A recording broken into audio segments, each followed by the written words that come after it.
穿戴的军备皆为法器。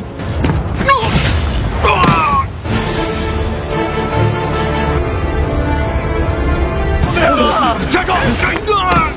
我先去做一件重要的事情。 Yo, halo guys, kembali lagi di channel Imam Tanto di sini. Dan di video kali ini pastinya bakal melanjutkan alur cerita film Donghua yang berjudul Spirit Souls of Right part 29-nya di season 4 kali ini. Ataupun kita akan kembali melanjutkan perjalanan dari Chuyun untuk melawan istana Jiuhan nantinya. Oke, dan yang belum menonton bagian sebelumnya silahkan cek di bawah deskripsi ya. Kita lanjut dari bagian sebelumnya. Terlihat pasukan bintang bersama Chuyun dan lainnya menuju sebuah dinasti. Setelah sampai di dinasti tersebut, pejabat di sana pun langsung menyerang dengan kedatangan Chuyun dan lainnya.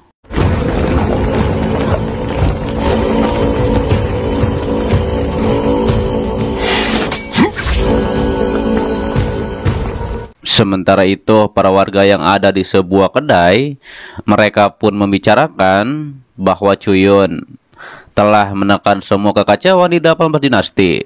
Mereka pun terkesan Chuyun bisa membantai semua dinasti dengan epik. 入城门，一朵幽绿火焰便从天。君王灭杀为虚无，这才我区区35日，18皇朝之乱。 Ditambah lagi setiap Chuyun merebut dinasti, maka Chuyun mendapatkan 10.000 pasukan. Dengan begitu pasukan Chuyun pun semakin banyak, dan nampaknya kejayaan Pavilion Wanjian semakin dekat.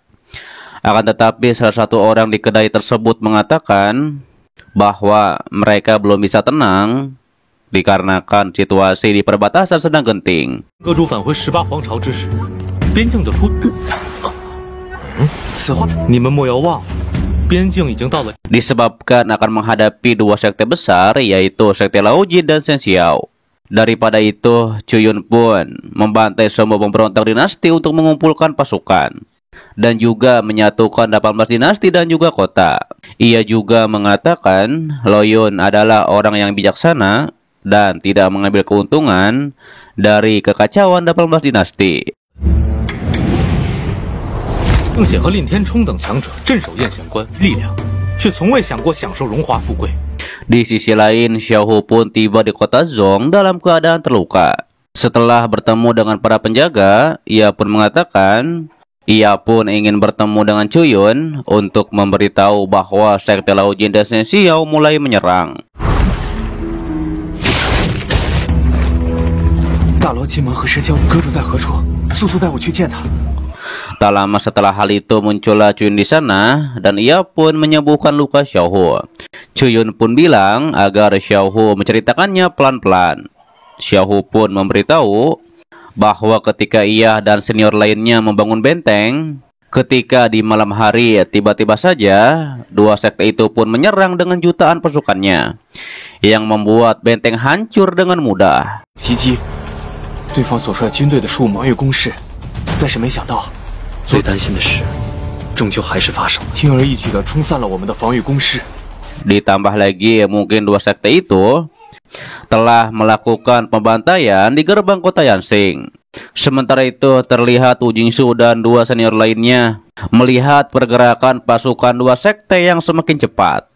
Dan tampaknya mereka ingin menerobos kota Yansing.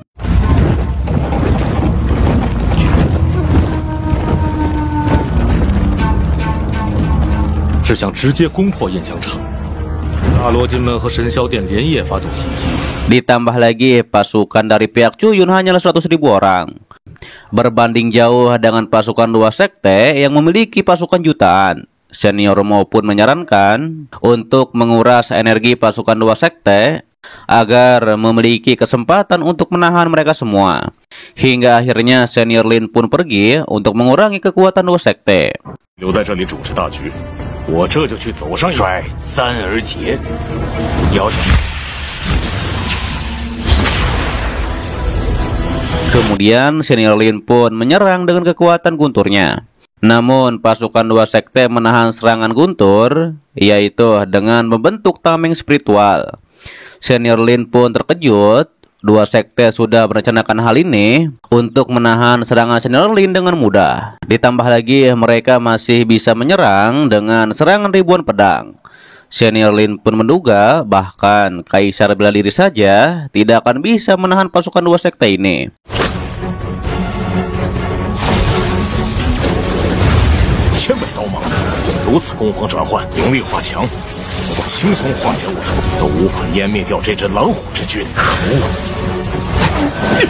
Lantas Senior Lin berhasil menyerang pasukan dengan jarak yang lumayan jauh.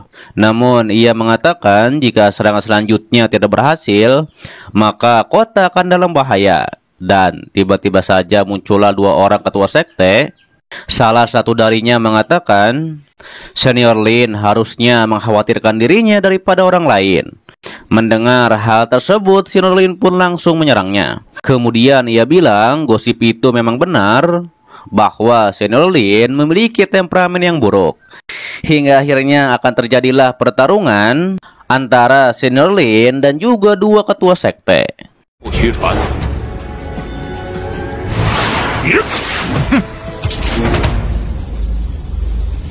Terlihat Senior Lin pun mengetahui dua ketua sekte ini, yaitu Gu Xuanfang dan juga Yuan Li, berada di ranah 4 nirvana. Meski begitu, Senior Lin pun tidak takut sama sekali. Ketua Gu pun mengetahui bahwa Senior Lin ada di ranah 6 nirvana kesengsaraan. Namun saat itu ia meremehkan Senior Lin yang hanya membawa pasukan ratusan ribu untuk melawan pasukannya yang berjumlah jutaan. Hingga akhirnya Senior Lin pun mulai menyerang Ketua Gu, yaitu dengan kekuatan gunturnya. Tapi saat itu Ketua Gu pun berhasil menahannya bersama para muridnya.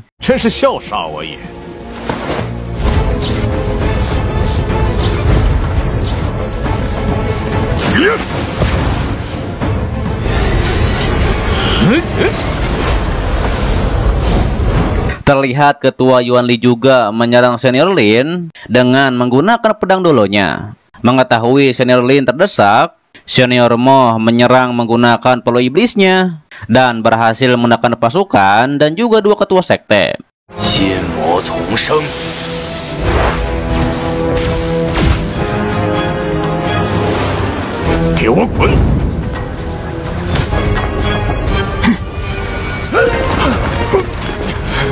Saat itu Ketua Yuan Li pun tidak menyangka ternyata masih ada orang kuat yang bersembunyi di dalam kota. Terlihat Senior Lin mengatakan tadi ia ceroboh sampai ia terjatuh ke perangkap musuh.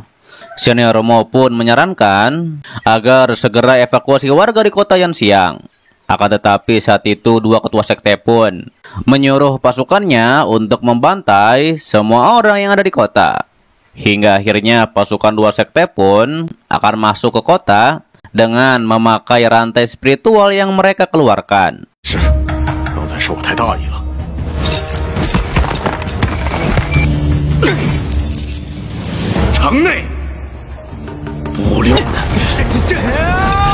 Namun saat itu Hu Jingxiu pun menyuruh pasukan panah untuk menghalau mereka agar tidak memasuki kota Yanxiang. Lantas terjadilah pertarungan di atas benteng. Tapi salah satu pemanah menjadi heran mengapa tameng yang dipakai oleh musuh begitu kuat. Hingga akhirnya pemanah itu pun dihabisi oleh pedang musuh.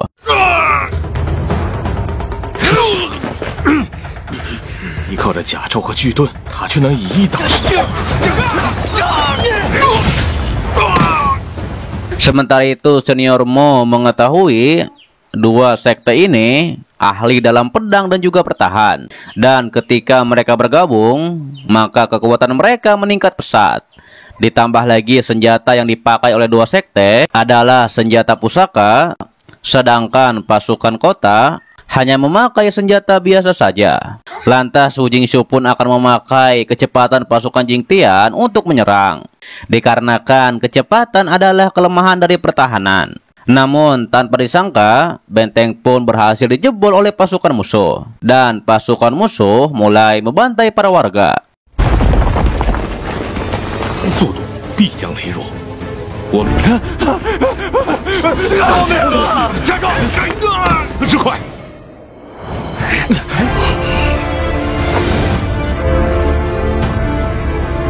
Terlihat 3 senior yang tahu kota yang siang tidak bisa dipertahankan lagi. Senior Romo pun menyarankan agar pasukan Jingtian ditarik mundur ke perbatasan dan serahkan kota yang siang kepada pasukan musuh. Dikarenakan jika tidak segera mundur, perbatasan yang siang akan hancur dan pasti pasukan musuh akan menyerang 36 negara bagian lainnya, yang menyebabkan lebih banyak orang menderita lagi. Hingga akhirnya Wu Jingxiu pun memerintahkan agar pasukan Jingtian mundur ke perbatasan.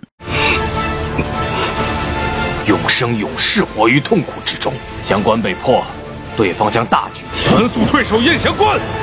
Sementara itu, Xiao Hu menjelaskan pada Cuyun, tidak ada kesempatan menang melihat pasukan musuh yang ada di ranah roh bumi. Ditambah lagi jumlah mereka yang jutaan memakai senjata pusaka. Bahkan jika pasukan terlarang dan juga Jingtian dikerahkan, tidak ada jaminan untuk menang.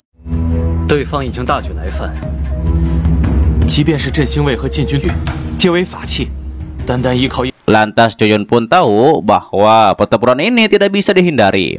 Ia pun menyuruh 2 penjaga bintang untuk menyuruh semua pasukan terlarang dan juga Jingtian berkumpul di puncak Qintian dan juga bersiap ke perbatasan, yaitu untuk membantu Senior Lin dan juga lainnya. Namun Xiao Hu bilang mengirim pasukan langsung ke sana akan menemui jalan buntu. Tapi Cuyun menegaskan ia tidak akan meninggalkan pasukan, apalagi membiarkan pasukan musuh menerobos perbatasan dan juga membantai 36 negara bagian lainnya. Cuyun pun menyuruh Xiao Hu dan semua pasukan berangkat.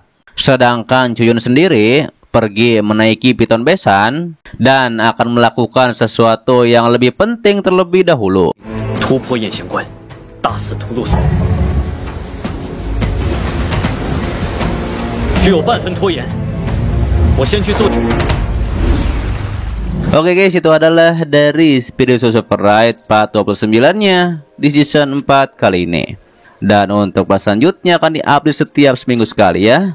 Oke, dan terima kasih buat kalian yang menonton sampai detik ini dan selalu mensupport channel admin. Sehat-sehat buat kalian semua.